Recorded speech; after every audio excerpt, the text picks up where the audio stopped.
E na véspera do segundo turno, Lula fechou a agenda de campanha em São Paulo, ao lado de Fernando Haddad e José Mujica. Vamos acionar a repórter Beatriz Manfredini, que está acompanhando o petista desde o início da tarde. Que você destaca para a gente, Bia. Boa noite.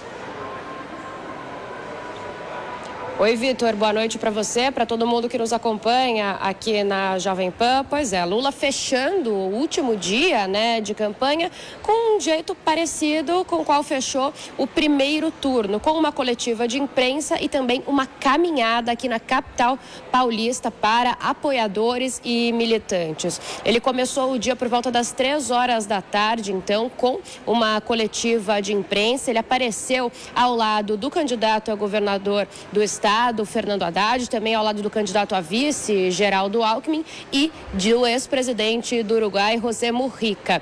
Falou um pouco com jornalistas brevemente, porque disse que estava atrasado naquele momento, já tinha uma concentração de pessoas na Avenida Paulista esperando pela caminhada, e ele falou um pouquinho sobre o adversário, o atual presidente e candidato à reeleição, Jair Bolsonaro. Lula já tinha dito algumas vezes que esperava que, se Bolsonaro perder o pleito amanhã, no dia 30, que ele ligasse para Lula, entregando, reconhecendo o resultado. Hoje ele voltou a falar sobre isso e disse que, se realmente levar a eleição, segundo Lula, ele espera que Bolsonaro passe a faixa para ele. Nós separamos um trecho, vamos ouvir. Nós só temos um caso do presidente Figueiredo que não quis passar a faixa para o presidente Sarney. Mas isso é de menos. Eu, se for necessário, recebo a faixa do povo brasileiro. Coloco lá uma centena de trabalhador para me entregar a faixa, não precisa ser ele.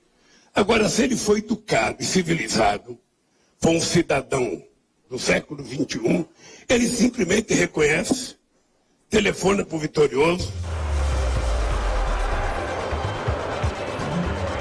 Lula também voltou a dizer que Bolsonaro mente durante a campanha. Em relação aos MEIs, os microempreendedores individuais, que foi um dos temas do debate presidencial de ontem à noite, Lula disse que Bolsonaro está mentindo, que ele não quer acabar com o MEI e, inclusive, ressaltou que foi ele quem criou essa modalidade. Logo depois, então, dessa coletiva de imprensa, Lula seguiu com Fernando Haddad e Geraldo Alckmin para a Avenida Paulista. A concentração começou no MASP e a caminhada aconteceu até o fim da Avenida Paulista. Foi ali que Lula se despediu. Apesar disso, os militantes e apoiadores ainda seguiram pela Rua da Consolação até a Praça Roosevelt. A gente lembra que as caminhadas, elas ficaram agora sendo mais usadas no segundo turno e deram lugar, entraram no lugar dos comícios. A campanha de Lula entendeu que os comícios eram muito caros e atraíam apenas militantes e já apoiadores do PT, e que as caminhadas não, que atraem mais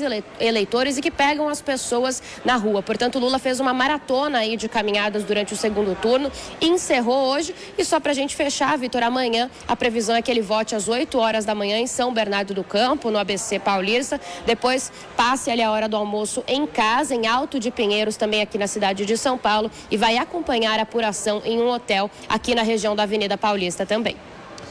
Ok, as informações da Beatriz Manfredini, acompanhando a agenda do candidato do PT, Lula, nesse sábado. Valeu, Bia. Boa noite, bom trabalho. E agora a Fabiana Barroso com a gente aqui para analisar mais uma vez essas declarações do ex-presidente do PT, Fabi. E ele falando já em sucessão, dando um passo à frente, não foi eleito ainda, não temos o resultado da eleição, mas Lula hoje já falou sobre a sucessão e uma eventual troca ou passagem da faixa presidencial de Bolsonaro para ele. O que achou, Fabi? Então, é complicado a gente analisar sem poder falar algumas coisas, mas vamos lá. Esse clima, parece algo mais de MMA do que uma eleição presidencial, essa questão de provocação.